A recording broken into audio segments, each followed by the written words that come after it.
Today's video we will be discussing the running fix example, that will be one transferring of one position line and one circle. So let us see the things to remember. Always use sharp pencils for better accuracy.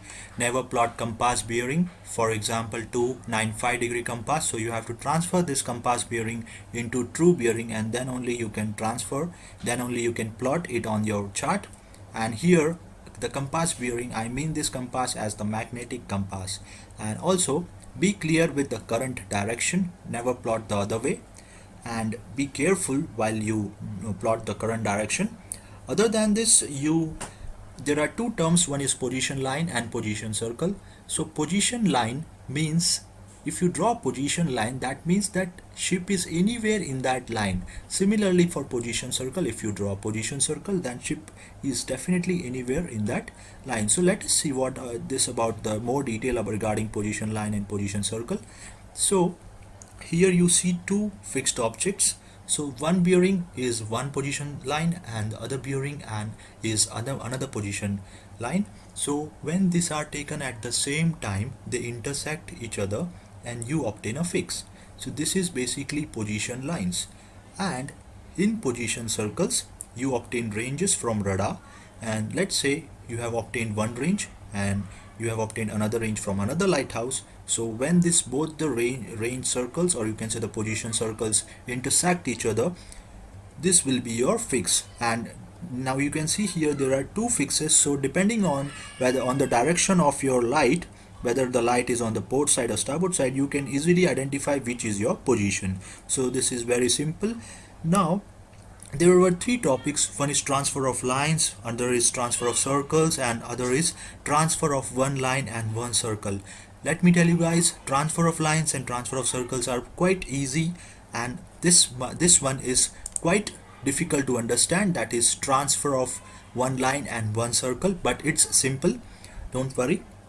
So let us see the example of transfer of one position line and one position circle. So let us say at 8 o'clock I have obtained a range of 8 or 6 miles from a radar. So my position is anywhere in this line.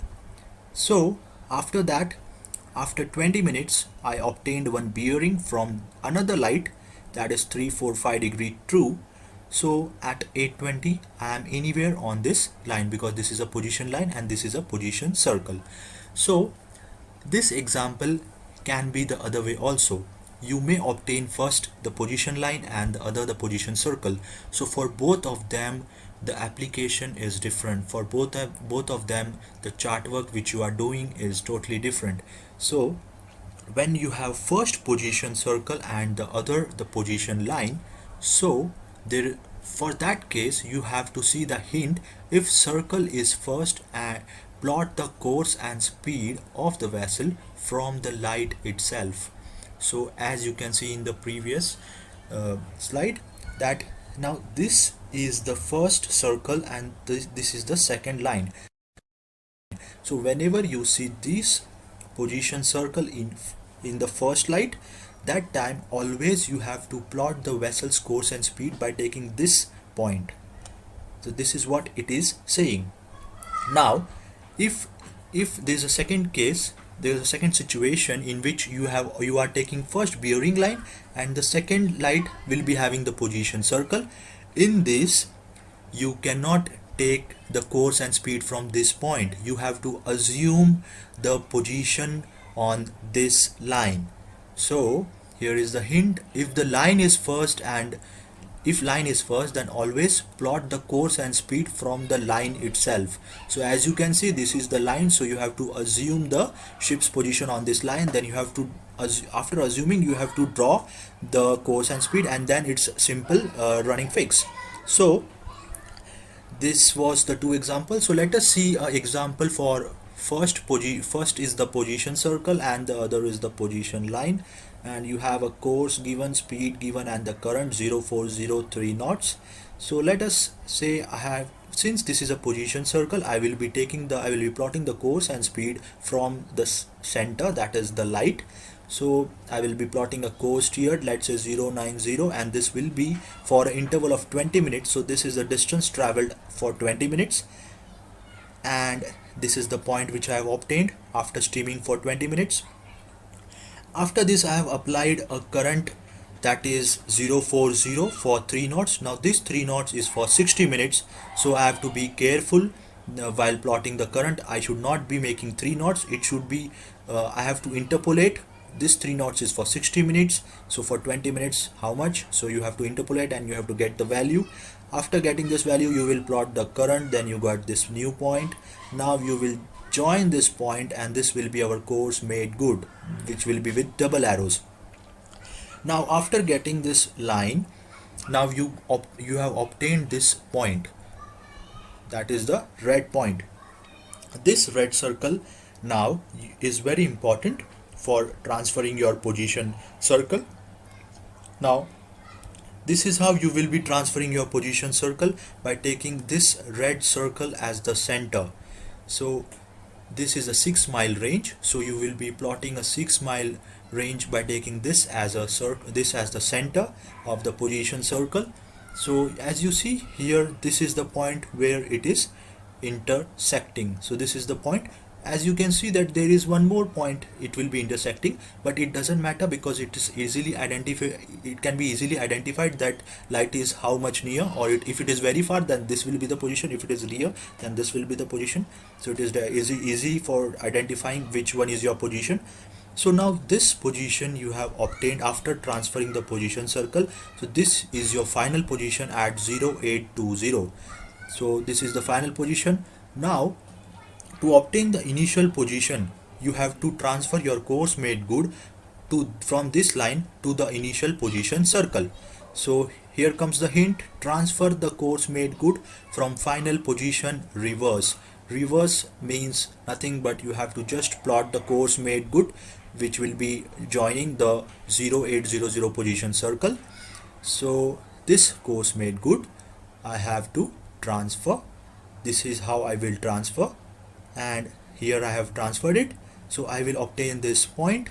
So this point is my initial position at 0800. So this is how I will be transferring my position circle on the position line. So here I obtain the initial and the final position. So this is also a different method of position fixing. This is basically you are fixing your vessel's position using two fixed objects. That means you have two beacons, or one beacon or a lighthouse, or whichever you can observe from the vessel. Remember, all this has to be fixed objects. You cannot use a buoy. So you take the bearing of one object, again at that same time you take the bearing of the second object, and as soon as you draw your line, bearing line on your chart from both the objects, you will get a crossing of both the bearing lines. So the point where both the bearing lines cross is basically in the position of your vessel at that instant. This is chart number 2403. Now the vessel is anchored off Singapore OPL. That is the current anchor position, and the lighthouses we are using will be Tanjung Berakit and the Horsburgh lighthouse. So the vessel's current heading is 353.2 gyro. So to take the bearing, we will be using the azimuth circle. The operation is very simple. We will align both the holes and look through the holes. You can see the string attached. So the light or any fixed object has to be aligned and should be watched through the string. So once you watch through the string, you will get a reflection from your gyro repeater. How it occurs, I will turn the azimuth circle and show you. So at the bottom there is a screen with a string attached, that is a string. So it will align with the gyro repeater, and the reflection will be captured on the mirror, that is the mirror. So now let us take the bearing of Horsburgh. So Horsberg lighthouse is flashing once every 10 seconds. I'll show you the flash at night. In the screen what you are watching is the flashing of the light. So right now the flash is going to come. That is the flash. We will take the bearing. The bearing, current bearing is 241. Now we will go to Tanjung Berakit. It is flashing twice every 10 seconds. So that is a flash. I will show the flash 2 more times. Again it has flashed, and this is going to be the last flash. That is the flash. So we are taking the bearing. You can see through the string the light. The bearing is 200. Now let me transfer the bearing using the compass rose. So that is 200 degree true, and I will transfer that line to Tanjung Berakit. Tanjung Berakit, I will take the bearing from the star. So once I place my parallel ruler on the star and draw a line, I will be getting one bearing line. So that is one bearing line. So the next bearing was 241. I will again take 241 from the compass rose, and I will transfer that the line to Horsberg lighthouse. So that is a Horsberg lighthouse from the star. Star is the middle, so from the star I will draw the bearing line. So the point where both the bearing lines meet is basically my position. That is the bearing line. So you can see both the bearing lines have met, and that is basically my current position. So let us cross check it with the GPS. So my GPS position at the moment is this. So I am going to plot a position using parallel ruler and the divider. That is my longitude. Longitude is 104 degree 40 decimal 1 approximately, and latitude is 1 degree 28 decimal 65. Now I am plotting the position. You can see the position is almost exactly where both the bearing lines have met. So I believe you got a good understanding of how to take two bearings from two lighthouses, and where both the bearings meet will be your ship's position. We have confirmed it with the GPS. I believe you got a good understanding of plotting position using two bearings. Thank you.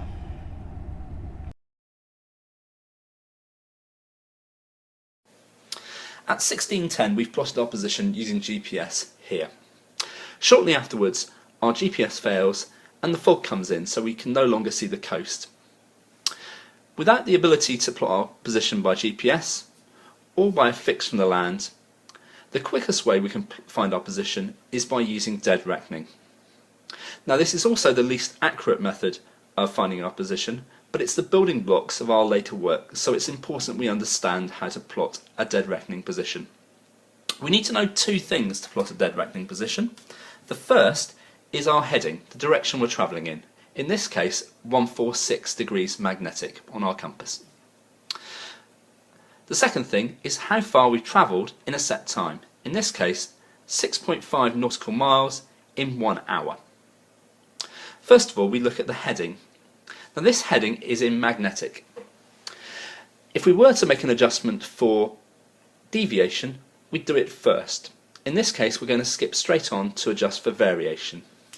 We can see from our compass rose that variation is 7 degrees west.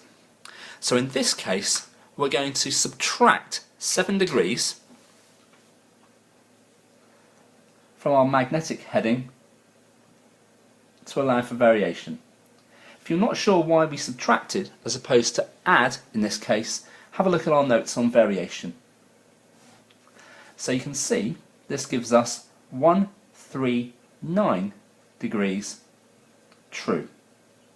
and it has to be a true bearing to allow us to plot it onto the chart, because the chart is based on true north. Now we've got this bearing, 139, we take our plotter and we set in 139, like so. We present the plotter to the chart, aiming this edge for our starting position, and then twisting the plotter until these arrows line up with the north lines running up the chart, and more precisely that the lines running through this bezel in the direction of those arrows line up with the north arrows on the chart, like so.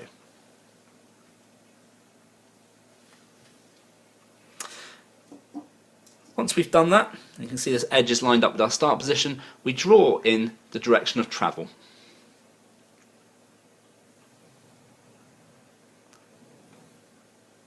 And if we're not sure which is our direction of travel, there's a handy arrow pointing in that direction.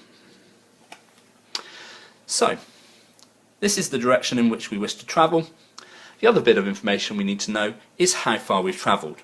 That was 6.5 nautical miles. So using our dividers, we measure 6.5, put one end of the dividers on our start location and the other along the line, and we just simply mark that with a line, rubbing out any excess. And that's our dead reckoning or DR position.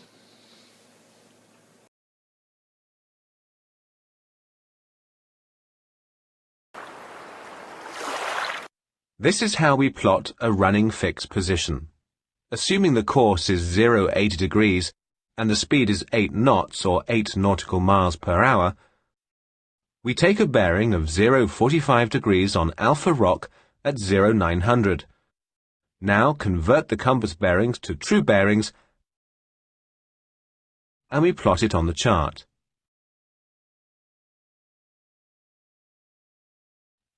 After 30 minutes we take a new bearing on the same rock that reads 015 degrees.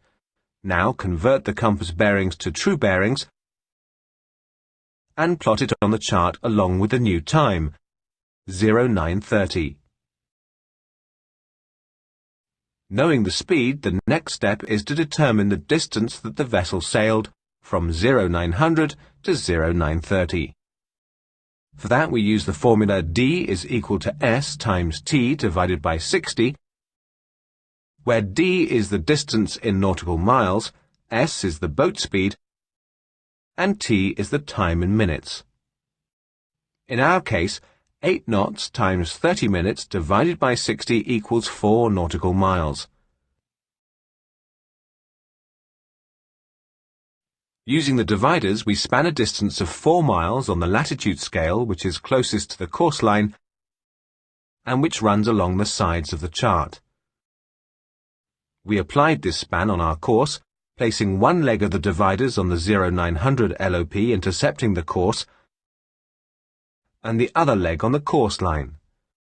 Using the parallel ruler, we transfer the 0900 LOP to the blue mark. As we notice, the two LOPs intercept at the point RF. This is our running fixed position. Hi everyone, welcome to Carpe Diem Sailing. My name's Marco, I'm a Sail Canada cruising instructor, and in today's video I'm going to be sharing a navigation tip to help keep you and your vessel safe in confined waters. Danger bearings.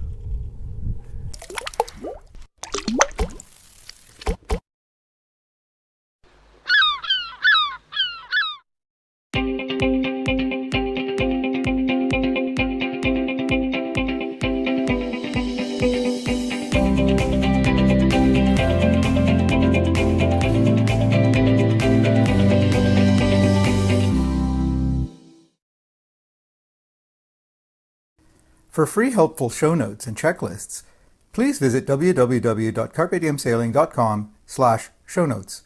And now, let's get started. Danger bearings are an easy-to-learn technique that may keep your boat safe in the event of a GPS failure. Like most boaters today, I rely on GPS and electronic chart plotters as my primary tools of navigation. However, I have had several occasions over the years where for some reason or other I have had a GPS failure, and I've had to fall back on manual navigational methods. Anyone who has ever taken a coastal navigation course will be familiar with a DR plot, but in confined waters, such as these, a DR plot has its limitations. Furthermore, an accurate DR plot is laborious and needs to be practiced. Danger bearings, however, are easy to learn and remember and quick to plot. Ideally, they should be plotted ahead of time. The danger bearings serve to act as boundaries beyond which it would be dangerous to sail. This is Silva Bay on Gabriel Island in British Columbia's Gulf Islands. It is a very popular anchorage due to its proximity to Vancouver and since it is used to wait for the slack at Gabriel Passage nearby. The approach to Silva Bay is littered with rocks and reefs and presents a significant navigational challenge, especially at night. Over the years, countless boats have unfortunately gone aground on these reefs, and in most cases the groundings could have easily been avoided. My personal habit, and I have been in and out of Silva Bay hundreds of times, is to always use danger bearings, no matter what. These are what the reefs look like on a nautical chart, and as you can see, there are some navigational aids, but not all the reefs are covered. The light on this little rock will be the aid that we will be using to plot our danger bearings. And this is what it looks like on approach. We will be using a hand-bearing compass or binoculars with built-in compass to measure and monitor the bearing from the boat to the light as we make our approach. I will now follow the steps to plot the danger bearings. I draw one line out from the light to exclude the dangerous reefs off Acorn Island. I then draw a second line, excluding any dangers to the south. To increase the safety factor, I include generous margins. These lines are labeled NLT, no less than, and MT, no more than, and the bearings are magnetic bearings and have been converted from true. A bearing of 220 magnetic has the boat comfortably removed from any dangers. On approach, at no time should the bearing to the light be less than 210 magnetic or more than 230 magnetic. The next challenge to present itself is when to begin our turn into Commodore Passage without turning too soon and clipping the shallow rocks south of Acorn Island. These shallow rocks have claimed many boats over the years when their skippers initiated a long, slow turn too early while eyeballing the islands, trying unsuccessfully to estimate distance and the boat's position. This is a clearing line. It represents the earliest point that a boat inbound can make its turn, thus avoiding the shallow rocks to the north of Commodore Passage. In this case, the bearing is 260 degrees magnetic, so any bearing greater than 260 degrees magnetic means that the boat is clear of these reefs and the turn can be initiated. This is what the path of a boat making use of danger bearings and a clearing bearing looks like. As I said, these are easy techniques to learn and remember, and I hope that maybe one day they will serve to keep you and your boat safe should you experience any electronic navigation failures. This chart work example, we're going to look at predicted estimated position, or predicted EP, and as its name suggests, it's closely related to estimated position, but with a subtle difference. With EP, we're looking to find where we are now, and where we've travelled over the last hour or maybe 2 hours, to estimate our current position. With predicted EP, we're looking into the future. We're looking to estimate where we'll be at some point in, say, an hour or maybe 2 hours' time. So let's have a look at an example. We're currently here and we're trying to get to this creek here. But unfortunately the wind is from the east, so in a sailing boat we can't just sail straight upwind. And in fact today the best course we can make to windward is 045 magnetic, which is going to send us in this direction. The first thing we need to know to plot a predicted EP is which direction we intend or it's possible for us to travel in. In this case, the best course to windward is 045 magnetic. Now, variation is 7 degrees west, so we subtract that from our course, so it will be 038, so that's going in this direction. And remember that we've got an easterly wind, and today we've estimated our leeway to be 5 degrees, so that's another 5 degrees we need to subtract from our 038. So the course we're actually going to plot on the chart is 033. So with our plotter, we set it to 033. In exactly the same way as with the EP, we then present the plotter to the chart, lining these arrows up with the north of the chart, and more precisely the lines on the bezel up with the north lines on the chart. And we then bring the plotter down so the edge lines up with our current position, like so. We can then draw our direction of travel in the direction of the arrow on the plotter, like so. So that's the direction we're going to travel disregarding tide. We now need to think about how far we've travelled. Now the boat today is going to be travelling, well, we've estimated it's going to be travelling at about 5 knots. So in 1 hour it's going to travel 5 nautical miles. So with our dividers, 5 nautical miles. Put one end on our current position, the other end on the line, and mark this point. So this is like your dead reckoning position. If there was no tide, that's where you'd estimate you're going to be in an hour's time. We'll just rub out any excess line.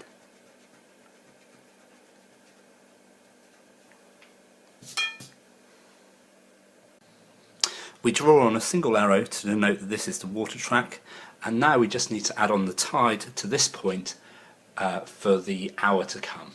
Now if you're not sure how to work out the tidal current, you can see the tidal current section of this website.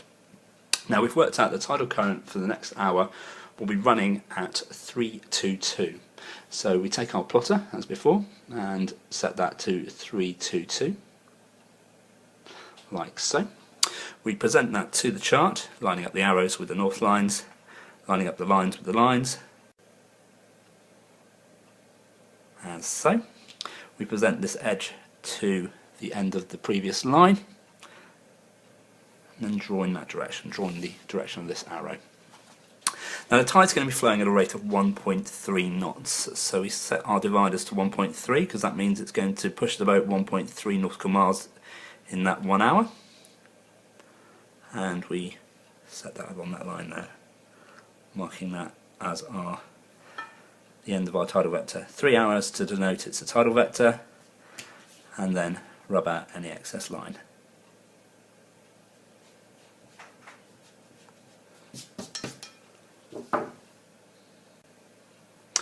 Now the final line we can draw in is the line joining up our current position to this predicted EP position.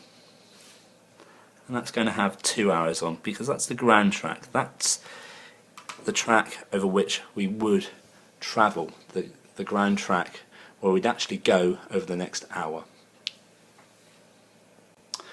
The purpose of a predicted EP is to estimate where we're going to be at some point in the future. In this example, we're currently here. We've pointed our boat in this direction and been affected by this much tide. So in an hour, we estimate we're going to be in this location here, having actually in reality travelled across this route here. At this point, we're able to make a judgment as to whether that's where we'd like to be in an hour's time. In this example, we actually wanted to get to this creek here, and you can see that we're starting to go well off course. You can also see that there are some issues with this headland. There's a lot of rocks and potentially overfalls in this location, and we're getting very close to that area. So it might be time to start thinking about an alternative strategy. Maybe it might be that we go for a certain distance at a time, maybe half an hour along this route, and then make a tack in. Or maybe you want to take a totally different route entirely. But this method is here, so you can make those judgments.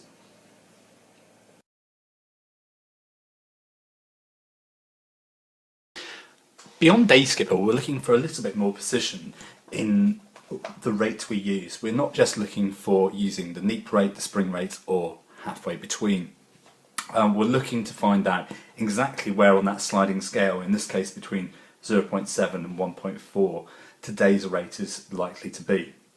And we again use the range of the standard port, both on today's date and comparing it to the spring range and the neap range to achieve this. We do this using the table which in the training almanac is on page 26. This is called the computation of rates table.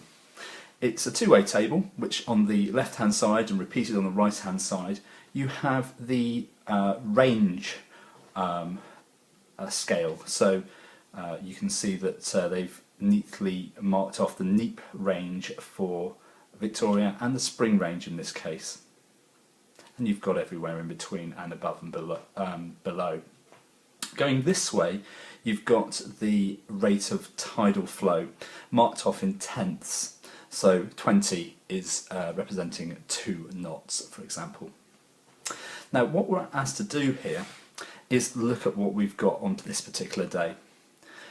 When we've got a spring range of 4.9, we expect the tide to be running at 1.4 knots. So we mark that on this table. So at the spring range of 4.9, we'd expect this to be 1.4, which would be there. And if it was a neap tide of 2.4, we'd expect 0.7. So again, we go along to 0.7, we go up and we mark that. We now use a straight edge, and the most convenient straight edge is just to use the edge of the plotter. We're just using this purely as a ruler. We draw a line through those 2 points, so the neap rate of tide and the spring rate of tide.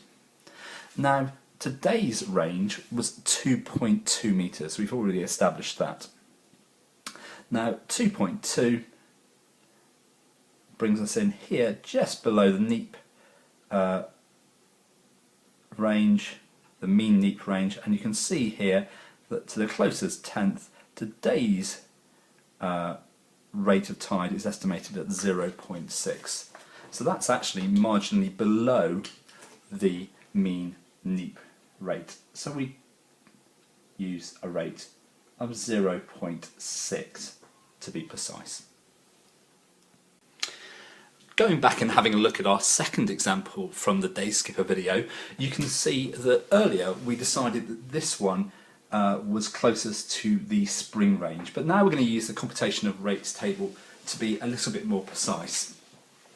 You can see here that for a spring range of 4.9, we would expect the tide to be running at 3.4 knots.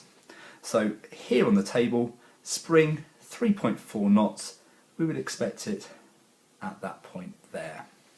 And at neap range of 2.4, going along this blue line, we'd expect the rate to be 1.7.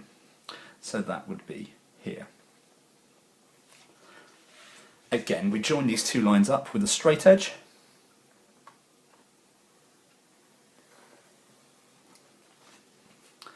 And we refer to the actual range today, which is 4.6.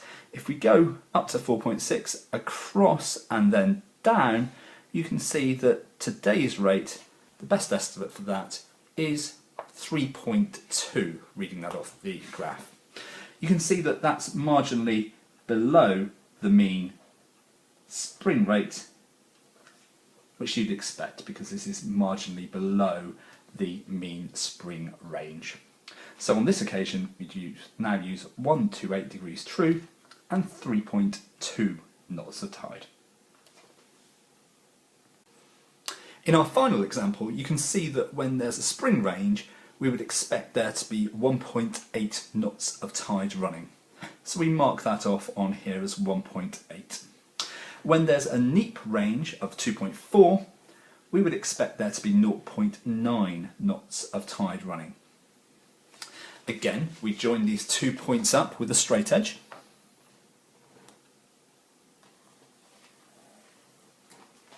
And we refer to today's range, which in this case is 3.7.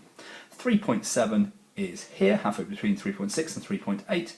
We go across and then we go down, and we can see to the nearest tenth, this is going to be 1.4 knots.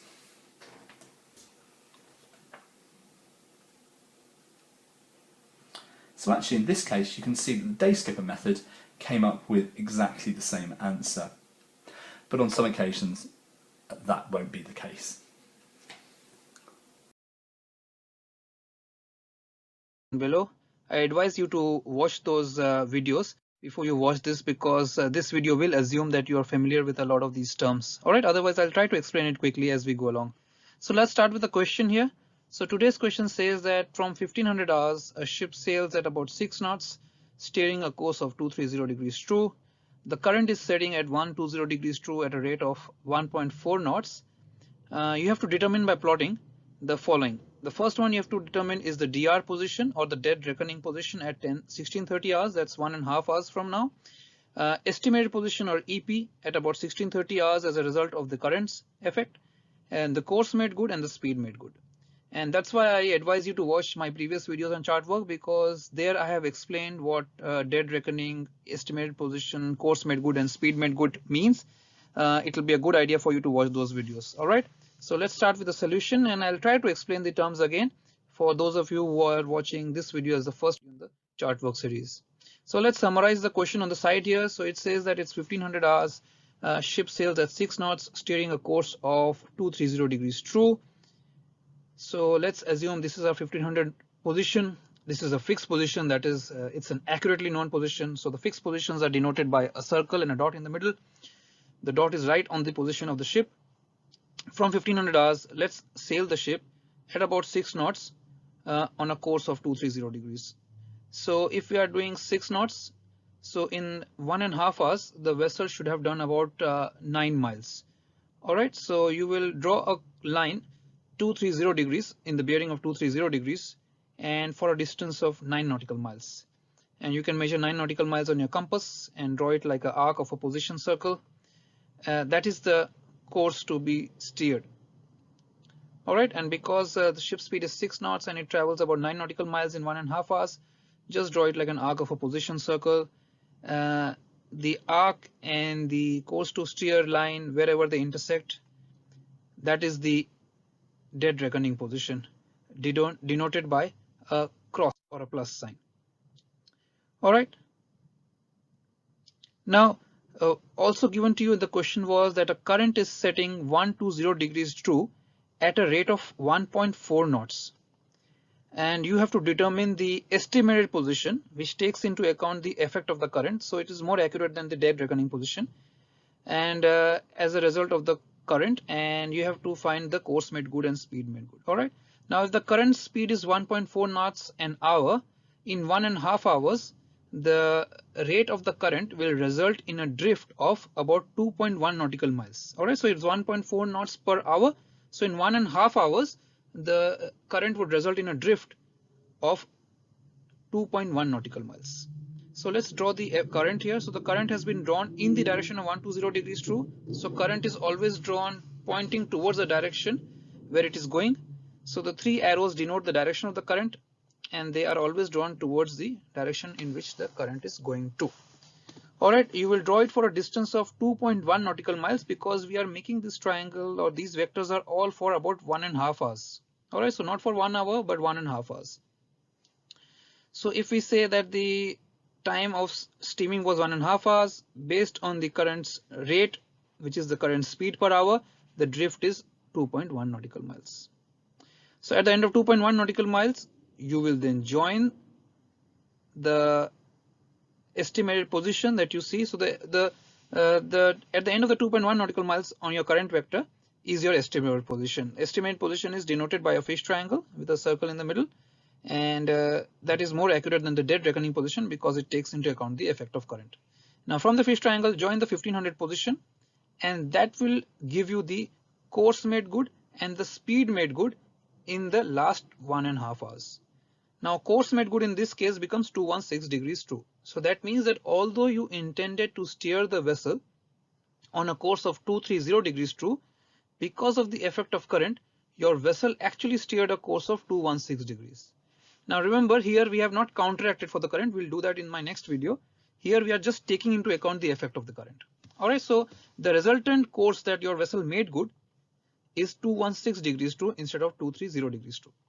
The course to steer is denoted by a single arrow, and course made good is denoted by double arrows.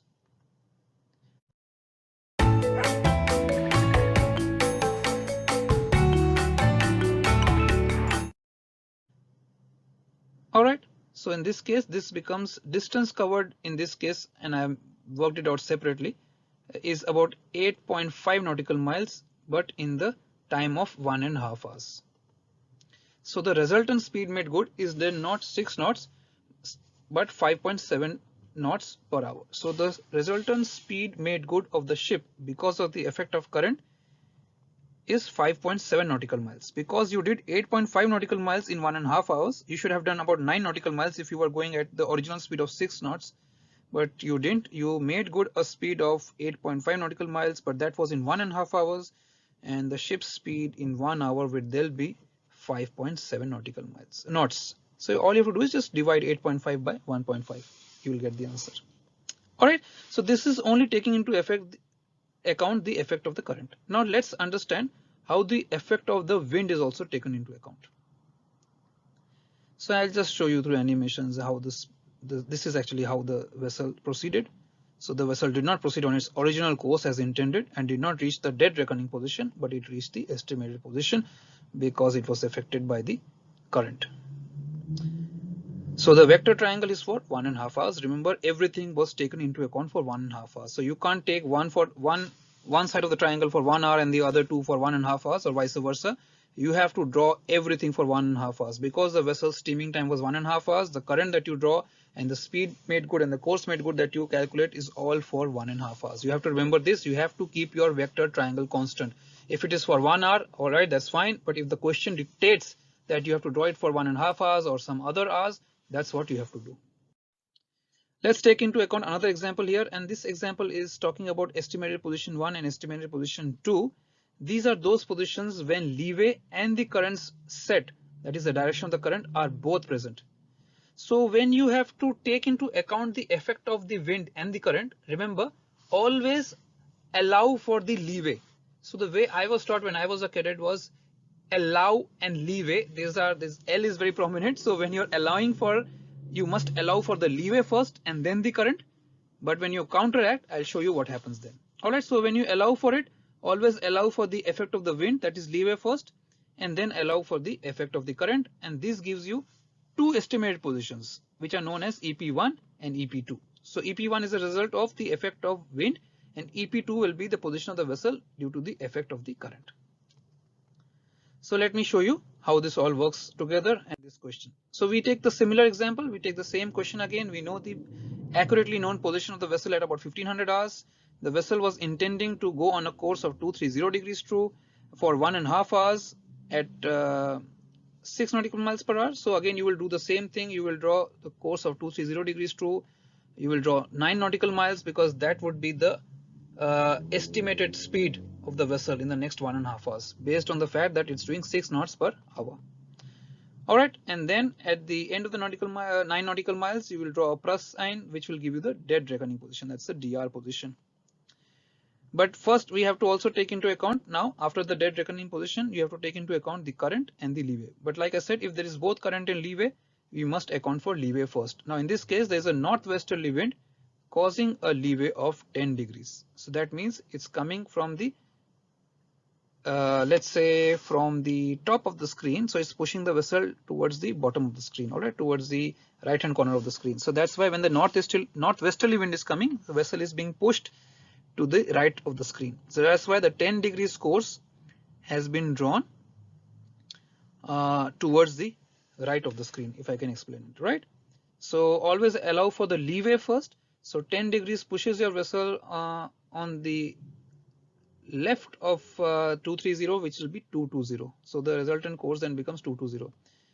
You draw 9 nautical miles again, and that becomes your estimated position 1. From estimated position 1, draw the current direction or the set of the current. It will be drawn similar to the previous one, where you draw it towards 120 degrees because that's where the current is going to. Currents are always drawn in a direction where they are going to. The 3 arrows will be pointing towards the direction of the current. Draw it, and the drift of the current will again be 2.1 nautical miles based on the fact that its rate is 1.4 knots per hour. Alright, once you draw it for 2.1 nautical miles, join the 1500 position to the fish triangle, which is EP2 at 1630, and then that will give you your course made good as well as your speed made good for the last 1.5 hours. So you can measure this distance and then divide it by 1.5 not 1.5 hours, that's right, and it will give you the speed made good of the vessel in an hourly rate. Alright, if you measure the whole distance, that will be this distance covered in last 1.5 hours. That will not be the speed of the vessel in 1 hour, as we saw in the previous slides. Alright, the vector triangle will again be for 1.5 hours in this case, and not more or less. Alright, because everything was assumed for a steaming time of 1.5 hours.